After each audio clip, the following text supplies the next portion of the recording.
नमस्ते विद्यार्थी मित्रों, मैं विरल लहरी भुलका सागर विद्या भवन में आपका स्वागत करती हूँ।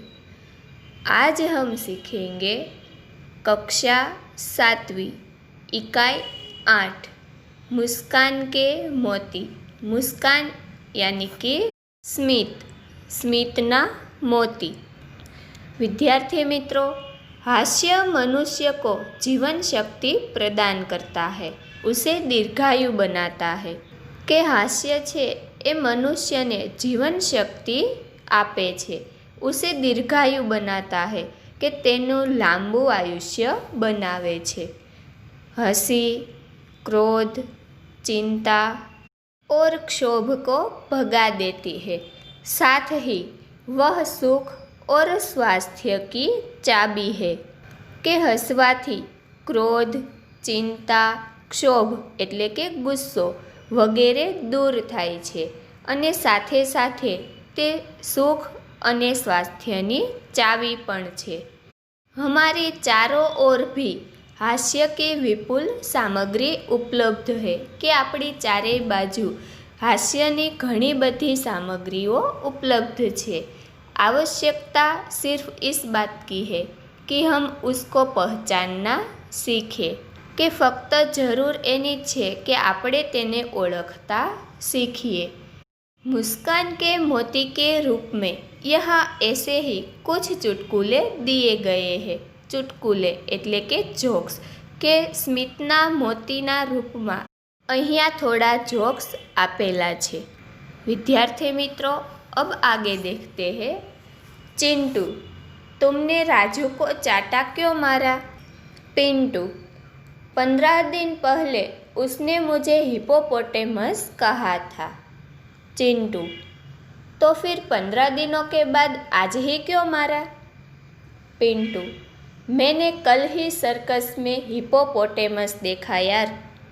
चिंटू नामनो छोकरो કહે છે પિન્ટુને કે તે રાજુને તમાચો શા માટે માર્યો? પિન્ટુ કહે છે કે 15 દિવસ પહેલાં તેણે મને હિપોપોટેમસ કહ્યો હતો। ચિંટુ કહે છે કે તો પછી 15 દિવસ પછી આજે જ કેમ તમાચો માર્યો? પિન્ટુ કહે છે કે મેં ગઈકાલે જ સર્કસમાં હિપોપોટેમસ જોયો, કે અત્યાર સુધી તેને ખબર નહોતી કે હિપોપોટેમસ શું છે। अब आगे। पति, अब मैं भूलक्कड़ नहीं रहूँगा, मुझे सब याद रहेगा। पत्नी, वह कैसे? पति, देख मैं एक नई किताब खरीद लाया हूँ जिसका नाम है याद रखने के 1000 तरीके। पत्नी, हाय राम, यह किताब तो आप 10वीं बार ले आई। કે પતિ તેની પત્નીને કહે છે કે હવે હું ભૂલકણો નહીં રહું, મને બધું યાદ રહેશે। પત્ની કહે છે કે તે કેવી રીતે? પતિ, કે જો હું એક નવું પુસ્તક ખરીદી લાવ્યો છું, તેનું નામ છે યાદ રાખવાની 1000 રીત। તો પત્ની કહે છે, હાય રામ, આ પુસ્તક તો તમે 10મી વાર લઈ આવ્યા છો, કે અત્યાર સુધી 10 વાર તે લઈ આવ્યા છતાં પણ તેને યાદ નથી। अब आगे देखते हैं। भिखारी, 1 रुपया दे दो साहब। भरत, कल आना। भिखारी, कल आने के चक्कर में इस मोहल्ले में मेरे लाखों रुपये फंसे हैं।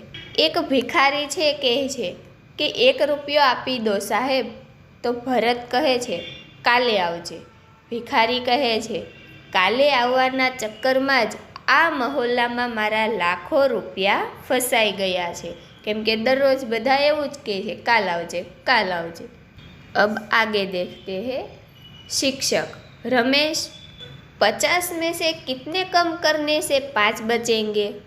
रमेश, गुरुजी, 0 निकाल दीजिए। शिक्षक पूछे છે કે રમેશ, 50માંથી કેટલા ઓછા કરવાથી 5 બચશે? રમેશ કહે છે ગુરુજી, 0 કાઢી નાખો। અહીંયા આપણને બાદબાકી કરવાનું શિક્ષક પૂછે છે અને રમેશ જવાબ આપે છે કે 5 વધારવા હોય તો 0 કાઢી નાખો। अब आगे देखते हैं सुशील। मेरे पिताजी जब माचिस की डिबिया खरीदते हैं तो सारी तिलियाँ गिनते हैं कि कहीं कम तो नहीं। गीता। मेरे पिताजी माचिस की डिबिया खरीदते हैं तो सारी तिलियाँ जला कर देखते हैं कि कोई तिली खराब तो नहीं। तिलिયા એટલે કે દિવાસળી। કે સુશીલ કહે છે, મારા પિતાજી જ્યારે માચિસ બોક્સ ખરીદે છે ત્યારે બધી દિવાસળી ગણે છે કે ઓછી તો નથી ને। ગીતા કહે છે કે મારા પિતાજી માચિસ બોક્સ ખરીદે છે ત્યારે બધી જ દિવાસળીઓ સળગાવીને જુએ છે કે કોઈ દિવાસળી ખરાબ તો નથી ને, કે તે બધી જ દિવાસળી ત્યાં જ સળગાવી નાખે છે। विद्यार्थी मित्रों, अब आगे देखते हैं सुरेश। यह टायर कैसे पंक्चर हो गया? महेश। एक कांच की बोतल पर चढ़ गया था। सुरेश। क्या तुम्हें बोतल नहीं दिखाई दी? महेश। क्या बताऊँ यार, वह तो उस आदमी की जेब में थी जो मेरी कार के नीचे आ गया। सुरेश पूछे છે કે આ ટાયર કેવી રીતે પંક્ચર થઈ ગયું? મહેશ કહે છે, એક કાચની બાટલી પર ચઢી ગયું હતું। સુરેશ કહે છે કે શું તને બાટલી ન દેખાઈ? મહેશ કહે છે, શું કહું યાર, તે તો એ માણસના ખિસ્સામાં હતી કે જે મારી કાર નીચે આવી ગયો હતો। કે તે સીધું જ એવું નથી કહી દેતો कि एक मानस मारी कार नीचे आवी गयो छे। अब आगे एक चित्र दिया गया है, उसमें लिखा है आपके जूते बाहर निकालिए। विद्यार्थी मित्रों, आप देख सकते हैं कि तेमा एवं लखेलू छे मंदिरे कि आपके जूते बाहर निकालिए, कि तमारा चप्पल बाहर काढो। तो जो ते चित्र में एक छोकरो चप्पल बार नहीं मूकतो अने पोते सूई जईने पगे लागे छे कि जेथी करीने तेना चप्पल बहार रहे। विद्यार्थी मित्रों, नीचे दूसरा चित्र दिया गया है। डॉक्टर साहब, मेरे सिर में दर्द है पर पता नहीं चल रहा कि किस सिर में दर्द है, आपकी कुछ इलाज कीजिए। एक दर्दी डॉक्टर साहेब ने कहे छे કે મને માથું દુખે છે, પરંતુ મને એ નથી ખબર પડતી કે કયા મોઢાવાળું માથું દુખે છે, કે એનો કોઈ ઈલાજ છે તમારી પાસે? આદમી કા એક ही सिर सच्चा है, बाकी नकली, કે તે આદમીનું એક જ મોઢું સાચું છે, બાકી બધા નકલી છે। फिर भी उसे यह मालूम नहीं कि किस सिर में दर्द है, કે છતાં પણ તેને તે ખબર નથી કે કયા માથામાં દુખાવો થાય છે। विद्यार्थी मित्रों, अब आगे देखते हैं हाथी पर शीर्षासन करते मनुष्य को आपने इस चित्र में देखा। अब हाथी की बारी। हाथी मनुष्य के सिर पर शीर्षासन करना चाहता है। आप हाथी की इच्छा पूर्ण कीजिए और बनाइए ऐसा ही एक चित्र। ज़रूरत लगे तो इस चित्र को उल्टा कर आप देख सकते हैं कि एक मानस हाथी ऊपर शीर्षासन करे छे अने हवे हाथी पण ते मनुष्य पर शीर्षासन करवा मागे छे। तो आपणे तेने लगतुं चित्र दौरवानुं छे। जो जरूर पड़े तो आपणे आपेलुं चित्र छे तेने ज उल्टू करीने जोई लेवानुं। हाथी मनुष्य के सिर पर शीर्षासन करे, यह सचमुच असंभव और हास्यास्पद है कि ते क्यारेय संभव नहीं। विद्यार्थी मित्रों, अब आगे अभ्यास देखते हैं कि शिक्षक, हेतल मिठाई नहीं खाती, इसमें हेतल क्या है? छात्र, मूर्ख। शिक्षक विद्यार्थी ने पूछे छे कि हेतल मिठाई नहीं खाती तो तेमां हेतल शुं छे? तो विद्यार्थीओ कहे छे मूर्ख। अहींया शिक्षक व्याकरणनी दृष्टिए सवाल पूछे छे, परंतु विद्यार्थीओ उल्टो जवाब आपे छे, केम के अत्यारे मीठाई तो बधाने भावती ज होय छे।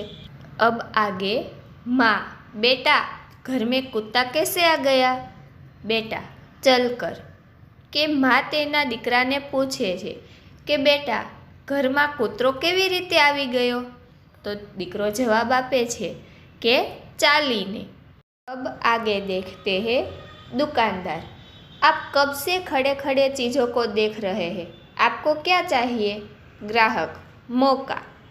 કે એક દુકાનદાર પૂછે છે ગ્રાહકને કે તમે ક્યારના અહીંયા ઊભા ઊભા બધી વસ્તુને જોઈ રહ્યા છો, તમારે શું જોઈએ છે? તો ગ્રાહક શું કહે છે કે મોકા, એટલે કે મારે લાગ જોઈએ છે કે ક્યારે નજરચૂક થાય અને તે ચોરી કરી શકે। अब आगे न्यायाधीश। बैंक का दरवाज़ा तोड़ने का कारण बताओ। चोर, ताला। કે ન્યાયાધીશ એવું પૂછે છે કે બેંકનો દરવાજો તોડવાનું કારણ બતાવો। તો ચોર કહે છે કે તાળું। હકીકતમાં ચોરે ચોરી કરી છે એનું કારણ પૂછે છે। अब आगे एक भूलक्कड़ आदमी अपने इलाज के लिए अस्पताल गया और अपनी भूल जाने की बीमारी के बारे में बताया। કે એક ભૂલકણો આદમી પોતાની સારવાર માટે હોસ્પિટલ જાય છે અને પોતે ભૂલી જાય છે તેવી બીમારી વિશે કહે છે। ડૉક્ટર, यह आदत आपको कब से है? ભૂલક્કડ, યાદ નહીં। ડૉક્ટર પૂછે છે કે આવી આદત તમને ક્યારથી છે ભૂલી જવાની? તો ભૂલક્કડ કહે છે કે તે પણ મને યાદ નથી। વિદ્યાર્થી મિત્રો, अब आगे देखते हैं कि भाषा की एक खूबी है अनेकार्थी शब्द। अनेकार्थी शब्द के विभिन्न अर्थों का उपयोग कर चुटकुला बना सकते हैं। उदाहरण अनुसार चुटकुला बनाइए। विद्यार्थी मित्रों, भाषाની એક ખૂબી છે કે અનેક શબ્દનો અર્થ અલગ અલગ થાય છે કે એવા ઘણા બધા શબ્દો છે કે એક જ શબ્દના 2, 3, 4 ઘણા બધા અર્થ થતા હોય છે। देखते हैं आगे। शिक्षक, लंका को सोने की लंका क्यों कहते हैं? छात्र, क्योंकि वहाँ कुंभकर्ण जैसे सोने वाले लोग रहते थे। શિક્ષક પૂછે છે કે લંકાને સોનાની લંકા શા માટે કહે છે? વિદ્યાર્થી જવાબ આપે છે કારણ કે ત્યાં કુંભકર્ણ જેવા સોનાવાળા લોકો રહેતા હતા એટલા માટે। તો વિદ્યાર્થી મિત્રો, અહીંયા સોના એક ધાતુ પણ છે અને સોના એટલે કે એક નિંદ્રાવસ્થા કે એક ક્રિયા પણ છે સૂવા માટેની। ऐसे ही कुछ शब्द दिए गए हैं, देखते हैं। पहला है बस। पिताजी, बेटा क्या थक गए? थोड़ा ही और चलना है। बेटा, पिताजी अब और नहीं, बस। पिताजी, बेटा बस यहाँ आती ही नहीं है, पैदल ही चलना होगा। પિતાજી કહે છે તેના દીકરાને કે બેટા, શું થાકી ગયો છે કે હવે થોડું જ ચાલવાનું છે? દીકરો કહે છે પિતાજી હવે વધારે નહીં, બસ। પિતાજી કહે છે કે બેટા કે બસ અહીંયા આવતી નથી, ચાલીને જ જવું પડે છે। તો વિદ્યાર્થી મિત્રો, અહીંયા પણ બસના 2 અર્થ થાય છે કે એક બસ એટલે કે વાહન અને બીજું બસ એટલે કે પૂર્ણ થવા માટે કહેવાતો શબ્દ। अब आगे देखते हैं। दूसरा शब्द है उत्तर। दादाजी, 4 वर्ष के पोते से तुम इस प्रश्न का उत्तर बता सकते हो? पोता, दादाजी क्या प्रश्न की भी उत्तर दिशा होती है? કે દાદાજી તેના પૌત્રને કહે છે જે 4 વર્ષનો છે કે શું તું આ પ્રશ્નનો જવાબ આપી શકે છે? તો પૌત્ર કહે છે કે દાદાજી, શું પ્રશ્નમાં પણ ઉત્તર દિશા આવે છે? કેમ કે ઉત્તર શબ્દના પણ 2 અર્થ થાય છે। એક ઉત્તર એટલે કે જવાબ અને બીજું ઉત્તર એટલે કે ઉત્તર દિશા। अब तीसरा शब्द है कर। पति, देखो सरकार ने आमदनी पर कर बढ़ा दिया। पत्नी, सरकार का और काम ही क्या है, वह जहाँ चाहती है भिखारी की तरह कर बढ़ा देती है। पति कहे छे કે જો સરકારને કમાણી પર કર એટલે કે ટેક્સ વધારી દીધો। પત્ની કહે છે કે સરકારને બીજું કામ જ શું છે કે જ્યાં જાય ત્યાં ભિખારીની જેમ કર એટલે કે હાથ ફેલાવી દે છે। અહીંયા પણ કર શબ્દના બે અર્થ થાય છે। એક તો કે કર એટલે કે ટેક્સ અને બીજું कर એટલે કે हाथ। विद्यार्थी मित्रों, अब आगे और भी थोड़ा चुटकुले देखते हैं।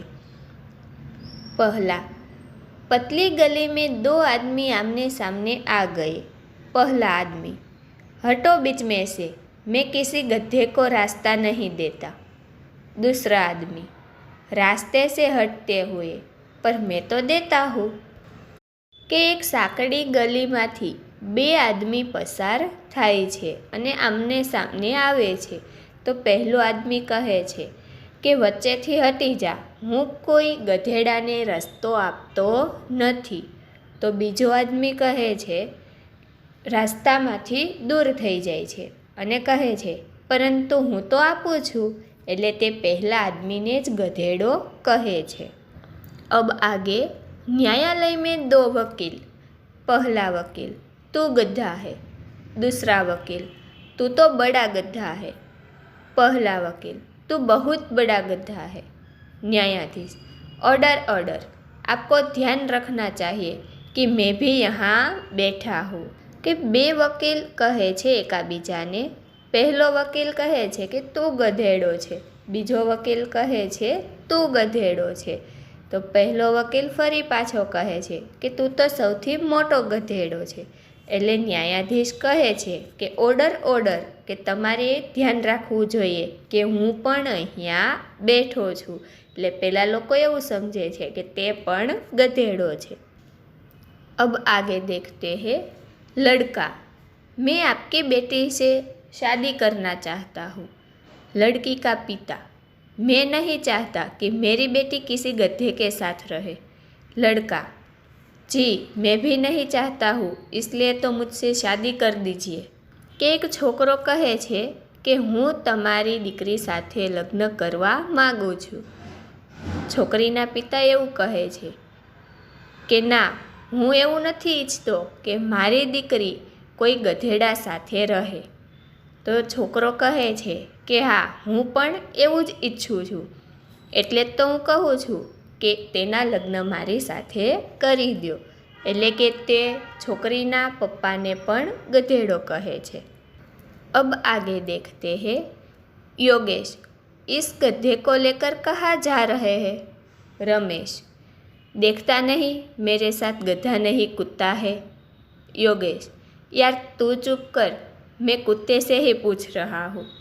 योगेश रमेशने कहे छे કે આ ગધેડાને લઈને ક્યાં જાય છે? રમેશ કહે છે કે દેખાતું નથી, મારી સાથે ગધેડો નથી, કૂતરો છે। યોગેશ કહે છે શું યાર, તું પણ ચૂપ કરને, હું તને નહીં કૂતરાને જ પૂછી રહ્યો છું। એટલે કે તે યોગેશને ગધેડો કહી રહ્યો છે। अब आगे देखते हैं। सामने से गधे आते देखकर। पति, देखो तुम्हारे रिश्तेदार आ रहे हैं। पत्नी, जी हाँ रिश्तेदार तो है ही, पर हुए तो आपसे शादी करने के बाद ही। કે પતિ પત્ની જતા હોય ત્યાં સામે એક ગધેડો આવે છે। એટલે પતિ કહે છે કે જો કે તારા સંબંધીઓ આવી રહ્યા છે। પત્ની કહે છે હા, સંબંધીઓ તો છે જ, પરંતુ ક્યારથી થયા? કે તમારી સાથે લગ્ન કર્યા ત્યારથી। એટલે તે તેના પતિને પણ ગધેડો કહે છે। અસ્તુ।